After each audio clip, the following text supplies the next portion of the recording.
오늘 하나님께서 주시는 은혜의 말씀은 신약성경 요한 1서 5장 11절 12절 말씀이 되겠습니다.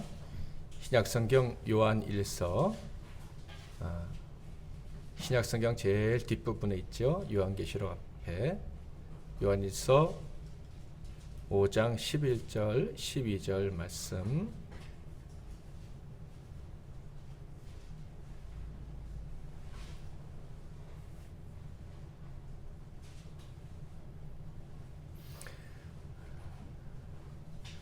우리 같이 한 목소리 읽도록 하겠는데요.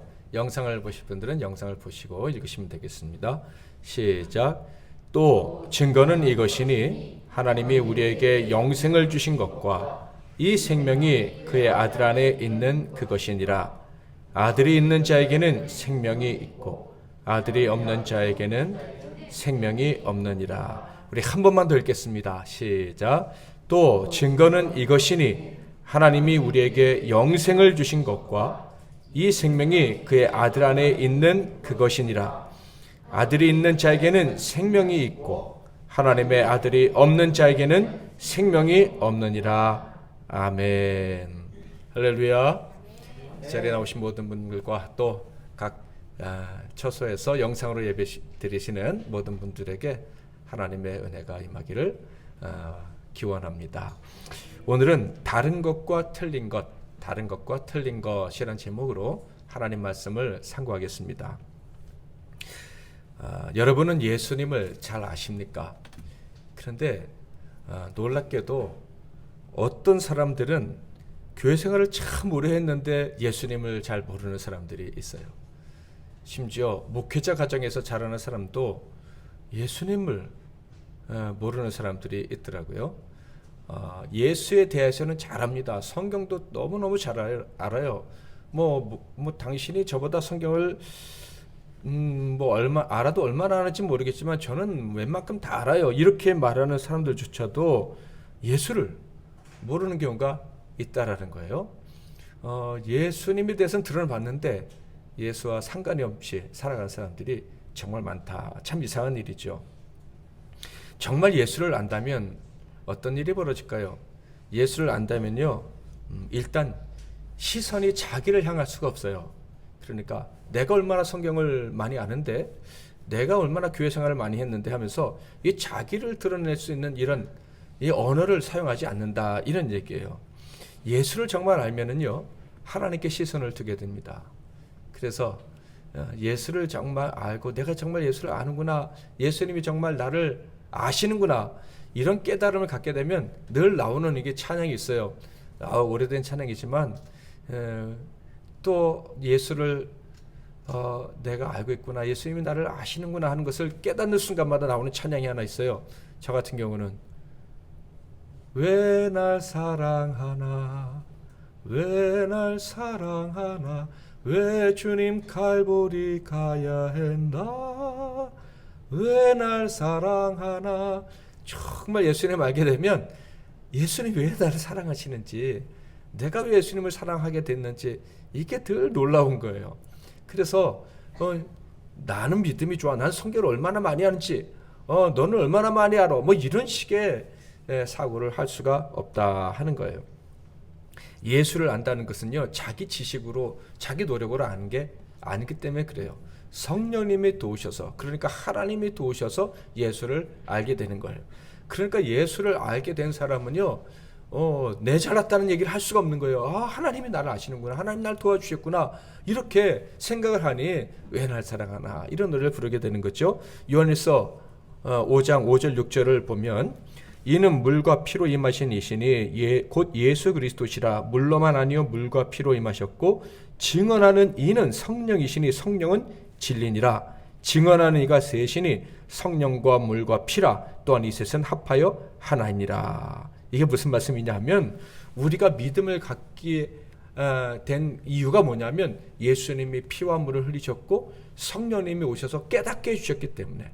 그러니까 우리에게 있는 믿음은 성령님과 예수님의 합작품이다, 이런 얘기예요. 성령님과 예수님이 우리를 위해서, 나를 위해서, 이 죄인을 위해서 일하셔서 예수님을 알게 된 거예요. 그러니 감사하게 되고 감격하게 되는 것입니다. 내가 잘났다고 말할 수가 없는 거예요. 게다가 성령님은 어떤 분이시라 그랬습니까? 진리를 깨닫게 하는 진리의 영이실 뿐만 아니라 사랑으로 우리를 상담해 주시는 상담자, 도움자, 헬퍼라는 얘기를 들으셨을 거예요. 근데 어떻게 우리를 도우셔요? 로마서 8장에 보면 말할 수 없는 탄식으로 우리를 도우신다. 우리의 감정에 다 공감하시고 우리보다 더 아파하시면서 우리를 도우시는 분이 성령님인 거예요. 그래서 이 사랑의 하나님이 나를 도와서 믿게 해주셨다 라는 이 엄청난 사건이 내 안에 딱 벌어지는 순간 우리도 모르는 사이에 예수를 믿는 그 믿음을 갖는 그 순간 마음이 따뜻해지는 거예요. 마음에 한없는 위로가 찾아오게 되는 거예요. 그 성령의 정신이 우리의 정신을 사로잡아 주시니까, 그래서 우리의 마음을 움직이셔서 예수님을 믿게 하셨고 그 사랑을 느끼게 하셨으니 당연히 우리 안에 큰 위로와 기쁨이 찾아오게 되는 거예요. 그래서 감격하게 되는 것입니다. 그뿐이 아니죠. 예수를 알고요, 하나님의 자녀가 된 사람은요, 세상을 이기게 하신다라고 기록되어져 있어요. 자, 4절 5절 같이 한번 읽어보겠습니다. 시작. 세상을 이기느니라. 세상을 이기는 승리는 이것이니 우리의 믿음이니라. 예수께서 하나님의 아들이심을 믿는 자가 아니면 세상을 이기는 자가 누구냐. 성령님이 우리를 도와주셔서 예수를 정말 아는 거예요. 예수를 어떻게 알아요? 하나님의 아들이시라고 하는 거예요. 예수를 어떻게 알아요? 하나님의 아들로 이 땅에 오셔서 우리 죄를 위해서 대신 죽으신 분으로 아는 거예요. 아멘. 이것을 아는 믿음이 우리에게 오면 우리는 세상을 이길 수 있는 힘을 갖게 된다는 말씀입니다. 그냥 난 예수 믿어, 난 구원 받았어, 이 정도가 아니라, 그냥 머릿속에서 일어나는 사건이 아니라 성령님이 예수님이 함께 일하셔서 우리가 예수를 믿게 되면 세상을 이기는 능력까지 갖게 된다. 이것이 하나님이 우리에게 주시는 약속의 말씀인 것입니다. 아멘. 그렇다면 여기서 세상은 무엇입니까? 마귀와 그 졸개들을 말하는 거겠죠. 마귀가 다스리는 이 세상을 말하는 거예요. 우리의 믿음을 싫어하는 모든 사람일 수도 있고요. 또한 우리를 믿음에서 넘어지게 하려는 모든 상황들일 수도 있습니다. 믿음에서 넘어져서 난 소망이 없어, 난 미래가 없어 라고 생각하게 만드는 모든 상황들이 다 세상인 거예요. 그런데 예수로 말미암아 구원 얻는 이 믿음을 성령의 도우심으로 알게 한 사람은 그 절망스러운 세상을 다 이길 수 있다는 거예요. 아멘. 우리를 넘어지게 만드는 모든 악한 거 다 싸워서 승리할 수 있다라는 말씀입니다. 아멘. 그래서요, 우리는 감격하게 되는 거예요. 정말 예수를 알게 되면요, 내가 믿음을 가졌다라는 사실 때문에 감사할 뿐만 아니라 정말 이길 수 있구나, 정말 이 세상의 어려움을, 역경을 너끈히 이길 수 있구나 하면서 감사하게 되는 거예요. 여기서 승리는 내가 이겼어, 내가 잘났어, 내가 좋은 대학 갔어, 이런 게 아니에요. 여기서의 승리는 내 인생은 하나님이 책임져 주시는구나, 내 인생은 하나님이 보장해 주시는구나 하는 안정감에서 오는, 그 평안함에서 오는 그런 감격과 기쁨인 거예요. 너 까불어봤자 안돼, 나한테 안돼, 나는 세상을 이기는 사람이거든, 내가 너를 이겼어, 이런 데서 오는 안정감이 아니다. 남과 비교해서 오는 그런 평안함이 아니다라는 것입니다. 성령의 역사, 정말로 예수 그리스도를 믿는 믿음을 가진 사람은요, 그래서 세상이 알 수 없는, 세상이 어찌할 수 없는 능력자다, 이렇게 얘기하는 거예요. 바위처럼 흔들리지 않는 사람, 세상이 감당할 수 없는 사람이다라는 거예요. 여러분, 예수님이 하나님의 아들이심을 믿으십니까? 여러분을 도우시는 분임을 믿으십니까? 영원히 책임지실 줄 믿으십니까? 그 믿음을 성령님이 찾아오셔서 마음을 움직여 주셔서 그렇게 믿게 하셨다는 사실을 아십니까? 그렇다면요, 흔들리지 않는 인생이에요. 아까 우리 집사님 찬양인도 하실 때 우리가 부족해도 대단한 사람이다 라는 멘트를 하셨는데, 맞아요. 정말로 성령님이 함께 해주셔서 믿음을 갖게 됐다면요, 우리는 바위 같은 존재, 흔들리지 않을 수가 있어요. 여러분, 옆에 계신 분들에게 믿을 만한 존재다 하는 얘기예요. 옆에 계신 분들에게 한번 하겠습니다. 저는 믿을 만한 사람이니까 걱정하지 마세요, 끝까지 함께 할게요. 한번 해주세요.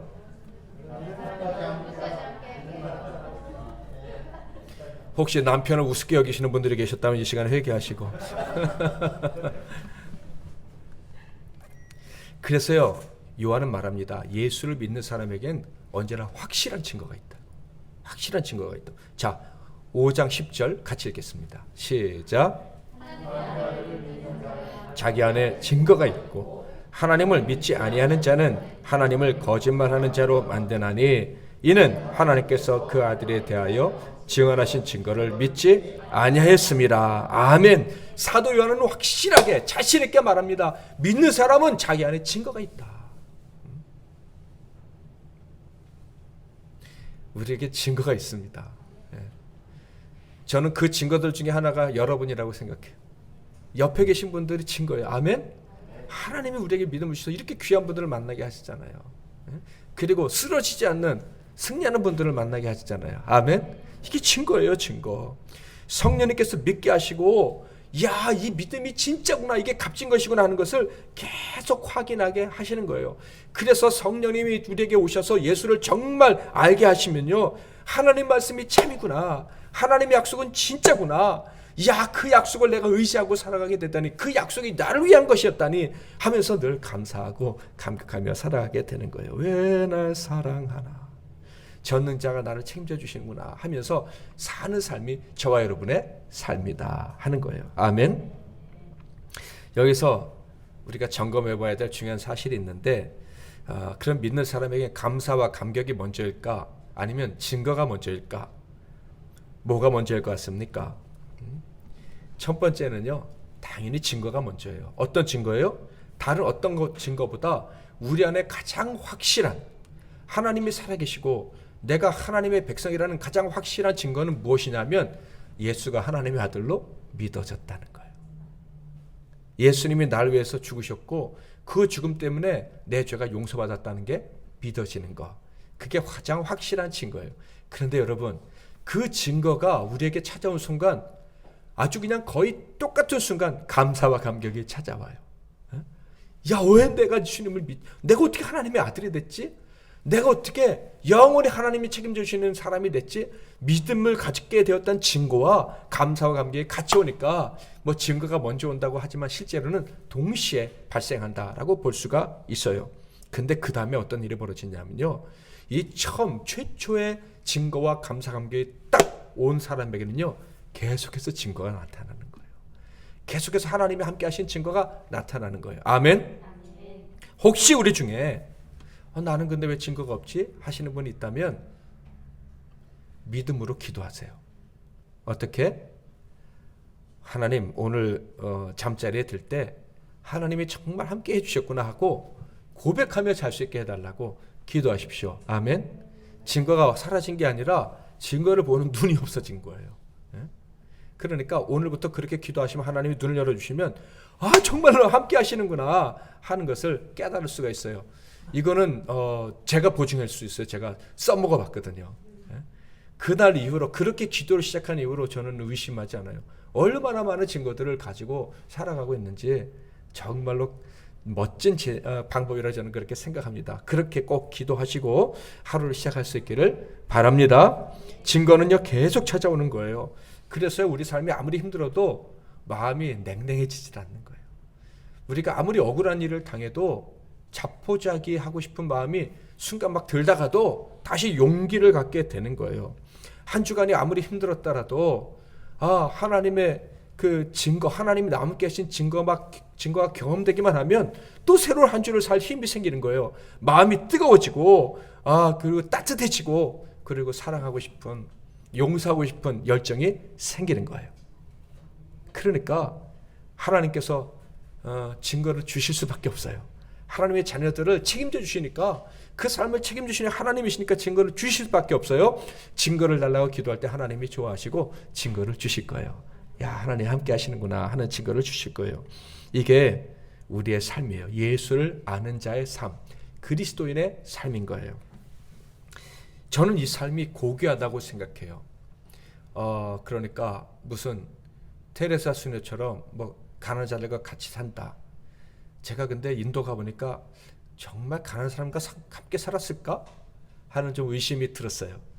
정말 하나님과 함께 사는 사람이라면 그렇게 하지 않았을 것 같아. 그래서 테레사 수녀에 대해서 좀 알아보니까 만들어진 부분도 많이 있는 것 같아요. 실제와 다른. 정말로 그리스도를 알고 예수를 믿고 살면요, 그렇게 거창하게 않아도 사람들이 알아주지 않아도 고귀한 삶을 살게 됩니다. 점점 더 깨끗해지고 거룩해지고 절대로 의미 없다고 말할 수 없는 사람들이 너의 삶은 별 볼 일 없어 천박해 이렇게 말할 수 없는 그런 거룩한 삶을 살 수가 있습니다. 의롭게 살고 싶은 의지도 막 생기거든요. 정말 예수를 알게 되면요 예수처럼 살고 싶어지거든요. 그래서 세상 사람과는 완전히 다른 차원의 삶을 살 수가 있어요. 그래서 정말 예수를 아는 사람의 삶은 세상 사람들이 볼 때는 이해가 안 되는 삶이 되어지게 돼 있어요. 틀린 거예요. 자기들의 생각과 예수 믿는 사람들의 생각이 틀린 거예요. 예수 믿는 사람들이 가는 길과 예수 안 믿는 사람들이 가는 길이 틀린 거예요. 그래서 처음에는 이 사람 착해 이러다가도 결국 배척하고 싫어하고 심지어 핍박까지 할 수가 있는 거예요. 우리는 예수를 알고 나서 이게 고귀한 삶을 살아가는 게 너무 좋은데 세상 사람들의 반응을 접하게 되면 이게 십자가의 길이구나. 이게 고난의 길이 될 수가 있구나 하는 것을 느끼게 됩니다. 그런데 그 길이 좋은 거예요. 십자가의 길이 무섭고 힘든 길이 아니라 좋은 거예요. 사람들이 알아주지 않아도 그 길이 좋은 거예요. 저와 여러분은 예수를 알기에 지금 그 길을 가고 있는 거예요. 여기서 다른 것과 틀린 것에 대한 얘기를 좀 해야겠습니다. 사람의 버릇은 참 고쳐지지가 잘 않죠. 고치기가 참 쉽지가 않습니다. 그 중에 하나가 언어 습관인 거예요. 이 단어, 선택 이런 것들이 참 고쳐지지 않아요. 제가 우리 아이들에게 몇 년간 지적받고 있는데 아직도 못 고치는 게 하나가 있어요. 그것은 다르다, 틀리다 이런 거예요. 야, 같은 쌀로 만든 밥인데 어제 밥맛하고 오늘 밥맛이 틀리다. 그러면 다르다 이러는 거예요. 다르다. 야, 똑같은 옷을 입었는데 어제하고 느낌이 틀리네. 달라요. 이렇게 지적을 하는 거예요. 다르다 틀리다 얼마나 지적받는지. 그런데 아직도 못 고쳐요. 그런데 최근 누가복음 묵상하면서 이 다름과 틀림에 대해서 제가 더 깊이 묵상을 하게 됐어요. 여러분도 아마 느끼셨을 거예요. 예수님의 생각과 사람들의 생각이 너무 다르구나. 그래서 예수님이 너는 다르게 생각해야 되고 다르게 사랑해야 되고 정말 다른 믿음을 가져야 된다 하는 것을 계속 말씀해 주시는 것을 우리가 누가복음을 통해서 느끼고 있는데, 제가 이 말씀을 묵상하면서 또 맨날 그 말 틀린 것 같고 지적받는 것하고 연계해서 생각해 보면서 이런 생각을 했어요. 다르다는 말과 틀리다는 말은 정말 혼용해서 쓸 수 없는가? 정말 같이 쓰면 안 되나? 이런 생각을 하게 된 거예요. 제가 생각보다 그 국어 교육은 잘 받았다고 생각을 했거든요. 국어를 좋아했고 국어 선생님도 좋은 선생님도 많이 만났고 그런데 이상한 거는 어렸을 적부터 문법 공부도 열심히 했는데 다르다와 틀리다 그 차이점에 대해서 배운 적이 없는 것 같아요. 그 점에 대해서 인식시켜준 선생님이 한 분도 없었어요. 근데 왜 요새 와서 다르다 틀리다 이게 강조될까? 그러니까 말을 완벽하게 구사하는, 문법적으로 완벽하게 구사하는 사람은 아니거든요. 틀릴 때가 참 많아요. 그런데 그런 건 별로 지적하지 않고 왜 다르다와 틀리다만 지적을 할까? 이런 생각을 해봤어요. 그건 좀 뒤에 가서 말씀을 드리도록 하고 누가복음으로 다시 돌아와서 생각을 해봅니다. 주님의 생각과 사람들의 생각은 달라요. 달라도 완전히 달라요. 자, 그러면 여기서 다르다는 것은 어떤 뜻일까? 바리새인들의 입장에서는 예수님의 생각이 정말 이상한 거예요. 예수님이 성경을 해석하고 풀이하는 게 정말 우리와 다르다는 생각이 드는 거예요. 그래서 주님을 미워했습니다. 자, 이 다르다고 생각하는 이 사람들의 생각을 하나님 보실 때는 어떻게 하실까? 어떻게 생각하실까? 여러분, 사람들의 생각이 주님, 하나님의 생각과 다르다면 그것은 의로운 생각일까요? 아니면 죄악된 생각일까요? 하나님의 생각과 사람의 생각이 다르다면 그거는 죄악일 가능성이 높습니다. 범죄일 가능성도 높아요. 하나님의 생각은 완전하시고 죄가 없는 유일하신 기준이에요. 그런데 사람들이 그 하나님의 생각과 다르고 하나님의 생각과 우리가 다르니까 동의할 수가 없어요 라고 말한다면, 아, 하나님 왜 생각이 다르죠? 나는 주님과 하나님과 같고 싶은데, 이 정도까지는 그래도 괜찮아요. 근데 다르니까 받아들일 수 없어요 라고 한다면, 하나님 보실 땐 다른 게 아니라 틀린 거예요. 그렇죠? 우리는 하나님과 생각이 다르네요 라고 말할지 모르지만은, 하나님 보실 땐 넌 틀렸다 이렇게 말하실 거예요. 하나님 기준에서 다른 것은 사실 틀린 거죠. 인간의 입장에 인간이 틀린 거예요. 그러니까 사람들은요, 하나님 생각과 우리는 좀 다른 것 같아요 이렇게 말하고 싶을지 모르지만, 하나님이 보실 때는 너는 내 생각과 틀려. 너는 지금 죄악된 생각을 하고 있어. 이렇게 말씀을 하신다라는 거예요. 진리에 반하는 삶을 살고 있다라고 말씀을 하실 거라는 거죠. 자, 사람들이 하나님과 우리의 생각 달라라고 말할 때 하나님은 틀리다라고 말씀하실 것이다 라고 말씀을 드렸는데, 사실 그런데 사람들도요, 하나님은 우리와 달라요, 예수님의 생각은 우리와 달라요 라고 말하지만 실제로는 예수님의 생각이 틀립니다 라고 말하고 있었던 거예요. 틀리면요 죄악된 거잖아요. 그래서 사람들은 예수님을 어떻게 했어요? 십자가에 못 박아 죽게 만들었어요. 예수님이 틀리니까 벌 받아야 된다, 죽어야 된다 하고선 십자가에서, 그것도 가장 큰 죄를 진 사람이 죽는 십자가에서 죽게 만드신 거예요. 국어사전을 제가 찾아보니까 이 다르다라는 말은 비교하는 대상이 있는데, 둘 중에 하나, 비교하는 것들 중에 어떤 하나가 두드러질 때, 뭐 긍정적으로도 좋을 수도 있고 부정적으로도 나쁠 수도 있을 때, 그때 다르다라고 얘기하는 거예요. 뭐 나쁘다 좋다 이거 차원이 아니라, 선악의 개념이 아니라 좀 뭐 어떤 좀 조금 뭐 구별된다 하면 그때 다르다라고 얘기를 한다는 거예요. 틀리다라고 하는 것은 비교 자체가 안 되는 거예요. 그냥 맞지 않는 거예요. 자, 쌀 가져와 했는데 물 가져왔으면 이거 틀린 거예요. 다른 걸 갖고 온 게 아니라 틀린 걸 갖고 온 거예요. 그러니까 사실은 다르다라는 말과 틀리다는 말은 사용되는 상황이 완전히 다릅니까? 틀립니까? 다른 거예요. 자, 그런데 여기서 우리가 생각을 해봐야 될 거 있어요. 왜 하나님이 말씀하실 때 다르다라는 말은 틀리다는 말과 같은지. 자, 천국과 지옥은 비교 대상일까요? 아닐까요? 좀 어렵습니까? 그럼 천국의 주인은 하나님이고 지옥의 주인이라고 할 수 있을지 모르겠지만 거기는 마귀예요. 하나님과 마귀는 비교 대상이 되나요? 안 되나요? 안 되죠. 하나님은 창조주시고 마귀는 피조물이니까.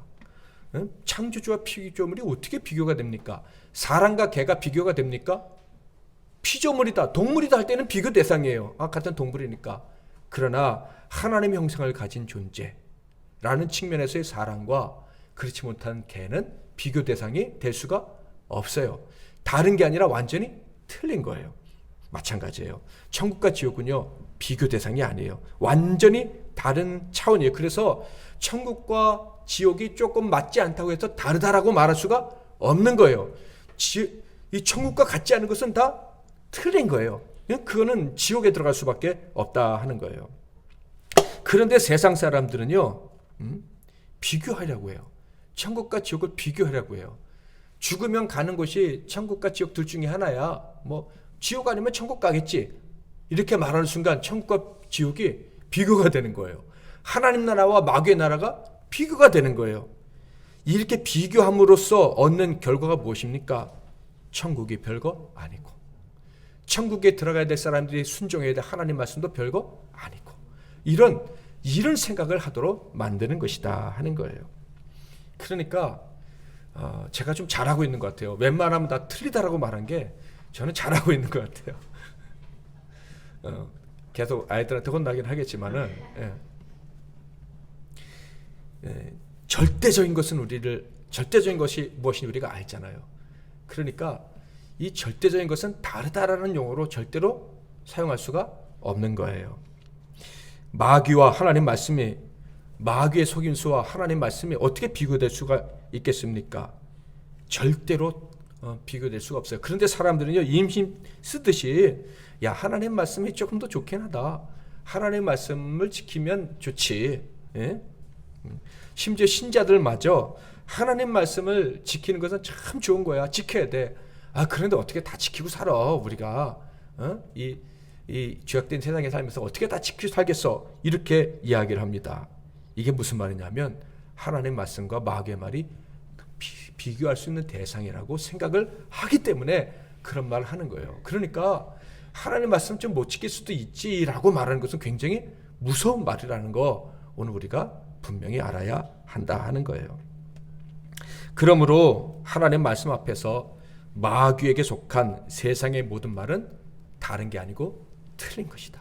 하나님 말씀과 위배되는 모든 이야기들은 다 틀린 것이다 하는 것을 우리는 이제 정확히 기억하고 살아가야 할 것입니다. 하나님 말씀의 비교 대상은 없는 거예요.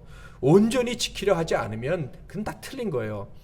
내가 아무리 멋진 말을 해도 틀린 거예요. 동방의 의인이라고 했던 욥이 어떻게 했어요? 입을 다뭅니다 라고 얘기했어요. 자기가 말한 모든 진리, 내가 말한 모든 거룩한 말 다 틀렸습니다. 내가 무지한 인간이 이치에 맞지 않는 말을 하면서도 내가 옳은 말을 하는 것처럼 주장했었습니다. 하나님 용서해 주십시오 하면서 입을 꽉 다물었다, 이런 얘기예요. 자기의 말은 다 틀렸다고 얘기를 한 거예요.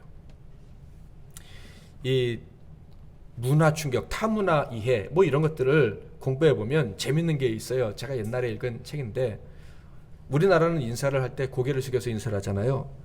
아프리카 어떤 나라는요 침을 뱉어요. 침을 되뱉는 게 인사예요. 자, 그 나라 사람이 우리나라에 왔어요.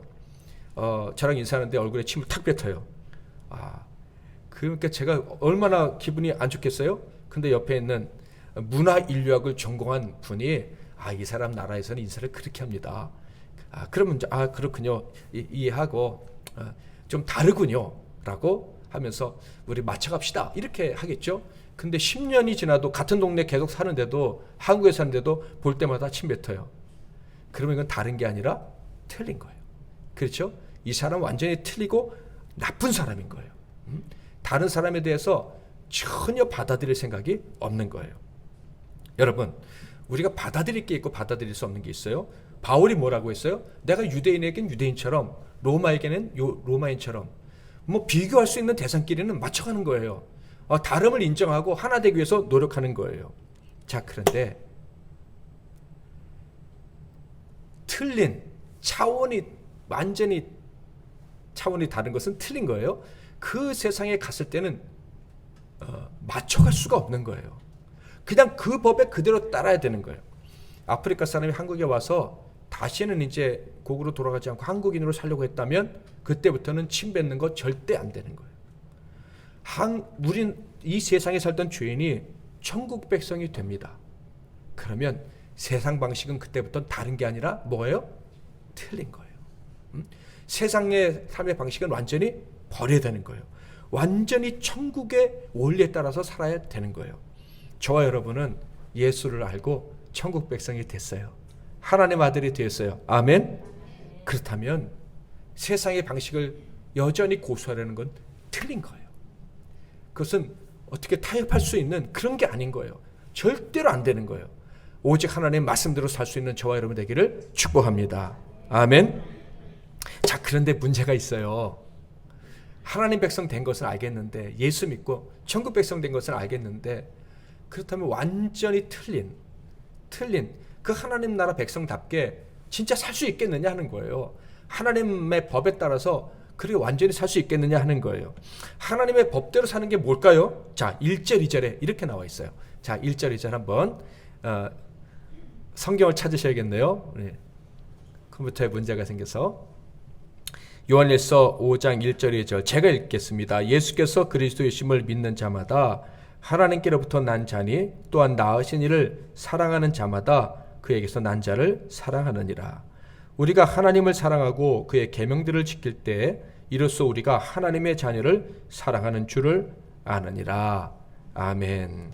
이게 좀 복잡해 보이지만 간단해요. 그리고 좀 충격적이기도 해요.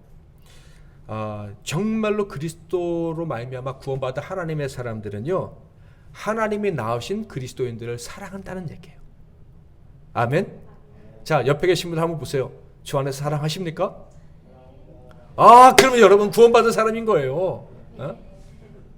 그런데 그 뒤에 설명이 뭐냐면, 그래, 너희 하나님 자녀를 사랑하니까 구원받은 사람이구나. 근데 그게 구체적으로 뭐냐면 하나님을 사랑하는 거고 내 계명을 지키는 거야. 예수님 믿는 사람들 사랑하는 건 좀 쉬운 것 같은데 계명을 지키는 건 좀 더 어려운 문제 같지 않습니까? 근데 내가 구원한 백성을 사랑하면 너는 구원받은 사람이야 해놓고 계명을 잘 지켜야 돼 하니까 왠지 논리적으로 맞지 않는 것 같고 어렵게 느껴져요. 왠지 하나님 계명을 완전히 지켜서 형제와 이웃을 완벽하게 사랑하는 그런 삶, 천국 백성다운 삶, 세상 사람과 틀린 삶을 살기는 어려울 것 같다 하는 생각이 드는 거예요. 틀리면 지옥이잖아요. 틀리면 마귀 세계에 살아야 되잖아요. 자, 그런데요, 이 걱정을 하나님이 아시고 우리에게 말씀을 해 주셨어요.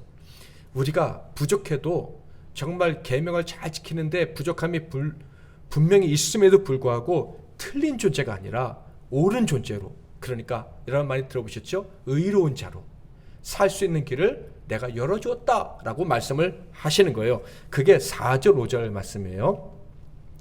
같이 한번 읽어보겠습니다. 시작. 무릇 하나님께로부터 난 자마다 세상을 이기느니라. 세상을 이기는 승리는 이것이니 우리의 믿음이니라. 예수께서 하나님의 아들이심을 믿는 자가 아니면 세상을 이기는 자가 누구냐. 그렇구나. 정말 율법을 잘 지키는 거, 이웃을 제대로 사랑하는 거, 그 능력은 어디서 오느냐? 예수님이 하나님의 아들이심을 믿기만 하면 된다는 거예요. 자, 그러니까 적용하겠어요. 여러분이 사랑하는데 부족하다고 생각하십니까? 하나님의 법을 지키는데 부족하다고 생각하십니까? 그러면 그 부족함이 느껴질 때마다 어떻게 하면 돼요? 저는 예수님이 하나님의 아들이심을 믿습니다. 예수님이 나의 구원자이심을 믿습니다. 내 이 무능함에서 건져주실 줄 믿습니다. 내 이 사랑 없음에서 건져주실 줄 믿습니다. 내 이 믿음 없음에서 건져주실 줄 믿습니다라고 고백하면 사랑하는 힘을 주신다는 거예요. 세상을 이길 수 있게 해주시고 의심에서부터 벗어나게 해주신다는 거예요. 아멘. 이게 가장 중요한 거예요. 예수를 모른다고요? 이것만 아시면 돼요. 예수가 하나님의 아들이시라는 거.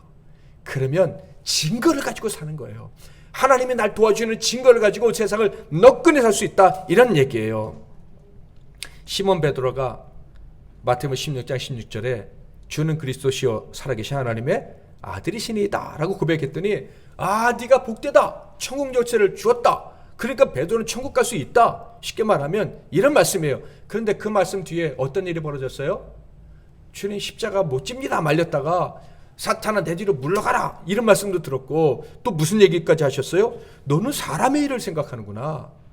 너는 나와 생각이 틀리구나. 생각이 다르구나 해야 됩니까? 틀리구나. 틀린 생각을 하고 있는 거예요. 완전히 다른 생각. 그런데 그뿐이었습니까? 예수님을 배신하고 도망가기 갔잖아요. 그런데 어떻게 됐어요? 베드로는요, 언제나 주님과 같은 편이었어요. 아멘. 계속해서 천국 백성이었어요. 하나님이 책임주시는 성공한 인생이다, 이 말이에요. 어떻게? 주는 그리스도시요 살아계신 하나님의 아들이십니다라고 고백할 수 있었기 때문에. 그 고백은 어떻게 했느냐? 성령님이 너에게 도와주셔서 한 거야. 하나님이 도와주셔서 한 거야. 예수님 말씀하셨잖아요. 성령님이 도와주셔서 우리가 예수님은 하나님의 아들이십니다, 나의 구원자십니다라고 고백할 수 있다면, 우리가 아무리 부족해도, 우리가 아무리 연약해도, 실수투성이라도 하나님 앞에서는 의로운 인생이고 복된 인생이고 하나님이 끝까지 책임져 주시는 인생이 되는 거예요. 아멘. 이 예수를 아셔야 돼요. 이 예수 그리스도의 이 복음을 확실하게 아시고 의심하지 말아야 되는 거예요. 요한일서가 왜 기록되는지 아십니까? 이 진리를 자꾸 엉뚱한 것을 바꾸는 거짓 교사들이 너무 많아가지고 거기에 흔들리지 말라고, 예수 그리스도를 통한 믿음만 있으면 된다고 그것을 강조하기 위해서 요한일서가 기록이 된 것입니다. 예수만 믿으면 틀린 인생이 아니야. 아무리 부족해도 정답인 인생이야. 옳은 인생이야. 위대한 인생이야. 그것을 가르쳐 주려고 그것을 쓰셨다. 그렇다면 거짓 교사들, 거짓 신앙인들이 도대체 뭐냐? 그것에 대해서도 이 요한일서는 잘 기록하고 있는데요. 한마디로 말해서 영지주의. 제가 설명하는 걸 이렇게 들으시면 영지주의가 뭔지 이런 것이었구나, 내가 벌써 경험해 봤는데 아마 눈치채실 수 있으실 거예요. 영지주의자들은요, 어떤 생각을 하고 있냐면 하나님의 특별한 계시가, 구원에 이르는 특별한 계시가 몇몇 특별한 소수의 사람들에게만 임한다는 거예요. 우리와 같은 인간이지만 이 육체의 한계를 좀 벗어난 것처럼 보이는 어떤 특별한 사람들에게만 신비한 능력이 임해가지고 그 사람들을 통해서 우리가 구원을 얻게 된다라고 생각하는 거예요. 우리 많이 경험했죠? 내가 뭐 하나님의 특별 은사를 받아서 계시를 받아서 내 말을 들어야 돼. 내가 당신의 앞길을 예언해 줄게. 뭐 그런 사람들 얘기를 듣고 위로 얻고 힘을 얻고 이런 경우 있었잖아요. 그게 다 영지주의인 거예요. 영지주의 이단인 거예요. 당연히 예수 그리스도를 믿는 믿음, 예수가 하나님의 아들이시고 아들로서 이 땅에 오셔서 우리 죄를 위해서 죽으시고 부활하신 분, 이것만 의지하면 구원을 얻는다는 이 사실이 머릿속에서 희미해지게 만들어 버리는 거예요. 이 영지주의는. 그러니까 예수 그리스도의 복음을 부정하려고 마귀가 만들어낸 무기가, 그 중에서 지금까지 강력하게 역사하고 있는 무기가 영지주의라는 이단인 거예요. 그러니 성령으로 말미암아 예수를 구주로 영접하고 그때 오는 이 감격, 그리고 증거를 얻음으로 말미암은 기쁨, 이런 것들이 사라지고 신비한 사람 얘기를 들을 때만 그때만 믿음이 생기는 것 같고 용기가 생기는 것 같고 그렇다, 이런 얘기예요. 또 영지주의는요, 또 뭐가 있냐면 육체와 물질을 악한 것으로 교묘하게 머릿속에 심어놔요. 그래서요, 이 영지주의 가짜 이 이단의 선생들은 성도들의 물질과 육체의 힘을 다 빼앗아 자기 것으로 만들어요. 그래서 이단들은 배가 부르잖아요. 거짓말하는 사람은 엉터리 돈을 여기저기 긁어 모아 사는 것, 아실 거예요. 그리고 그렇게 나쁜 짓을 하니까 성도들에게도 타락과 방종을 합리화시킬 수 있는 그런 교훈을 하는 거예요. 그래서 이단에는 윤리가 사라지고, 자기 때문에 많은 사람이 코로나 걸리고 막 그래도 우리는 하나님 뜻을 행하고 있는 거야 라고 하면서 이렇게 헛된 주장을 하는 거예요. 영지주의는 기독교의 탈을 쓰고 있지만 너무나도 무서운 귀신의 역사예요.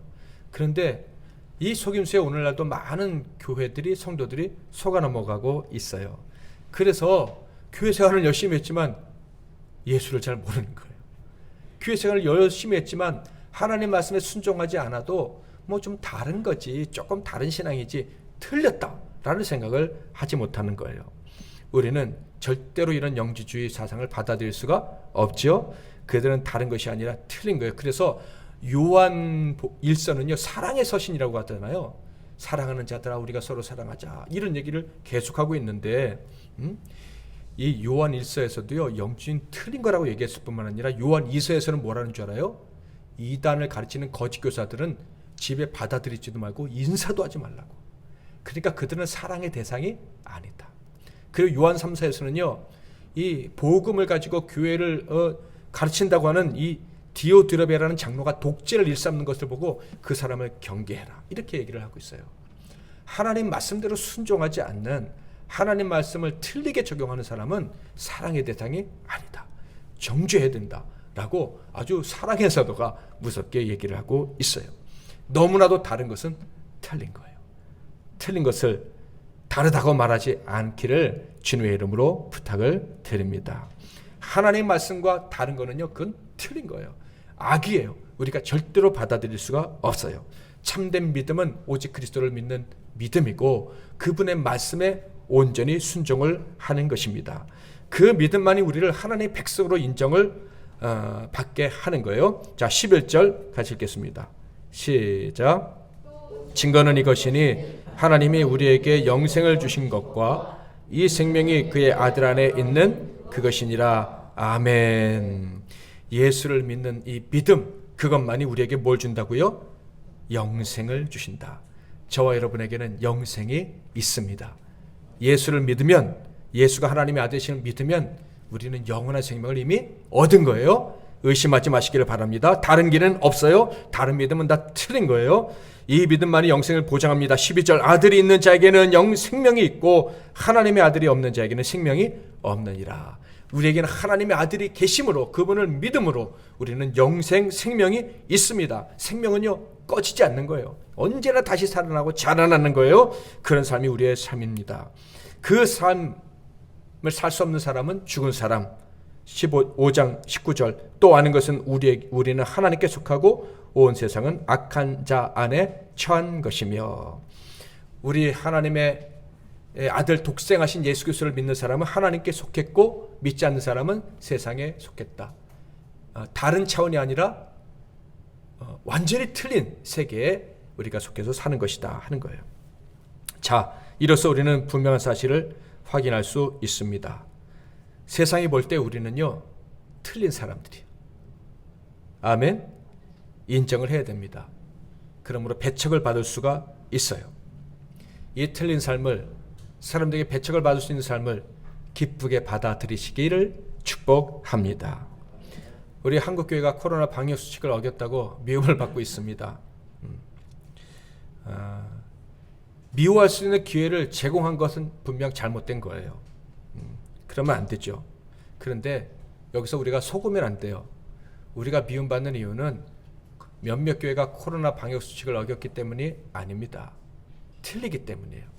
단지 마음 놓고 미워할 수 있는 단초를 코로나 방역수칙을 어긴 좀 건강하지 못한 교회들이 제공을 했기 때문이고, 건강한 교회가 또 누명을 쓴 경우도 있고 그런 거예요.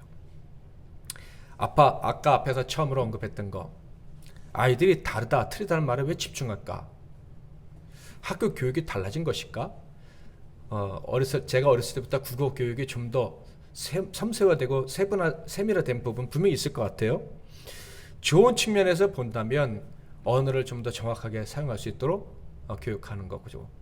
것이겠고, 두 번째로는 이제 다양화된 사회잖아요.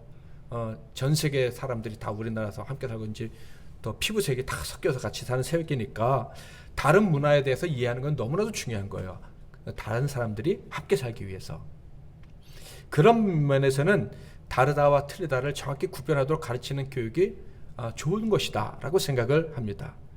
그런데 부정적으로 제가 생각해 보면, 혹시 절대적인 것을 인정하지 않으려는 이 포스트 모던 사상이라고 있죠. 그 사상의 영향이 아니었는가라는 생각도 해봅니다. 이 사상은요, 절대적인 것을 인정하지 않는다, 즉 영의 세계, 하나님이 계시다는 것을 인정하지 않는 사상이에요. 그래서 모든 것을 다 비교 대상으로 보는 거예요. 틀리다는 것은 없어요. 그냥 다 다른 것만 있는 거예요, 세상은. 이것이 물질 만능주의 그리고 공산주의의 원료가 되는 해겔 사상, 다 이런 세상이 여기서 도래되고 다 유치됐다고 할 수도 있고, 또 여기서부터 이런 게 나왔다고 할 수도 있어요.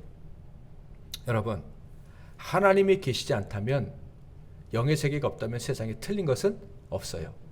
이 세상 사람이 주장하는 게 맞아요. 다 다를 뿐이에요. 그런데 하나님이 계시다면 틀린 게 존재할 수밖에 없어요. 모든 게 다 다를 뿐이야, 다른 거야, 다른 거, 다른 것을 강조하는 세상에서는요, 자연스럽게 절대적인 신앙이 사라지게 돼요. 혹시 우리 아이들에게 다르다, 틀리다라는 단어를 자꾸 구별하도록 좀 심각하게 학교가 가르친 것은 아닌가? 정말 그렇다면 혹시 우리 다음 세대들, 우리 어린 자녀들이 하나님을 믿지 못하게 하려고 그렇게 계획된 것은 아닌가 하는 그런 생각을 저 혼자 해봤습니다. 어쩌면 정말 마귀가 그럴 수 있을 것 같다는 생각이 저는 들어요. 완전하시고 틀림없이 하나님이 계십니다. 완전한 기준인 하나님이 계셔요. 그러므로 틀린 것은 틀린 것이에요. 틀린 것은 틀리다고 고백해야 되는 사명이 우리에게 있는 것입니다. 아멘. 틀린 것은 다 죄악의 샘물이고 결국 심판을 받을 수밖에 없어요. 시험 문제에 답이 틀렸다고 말할 때는 틀렸다라고 말할 수 있어요.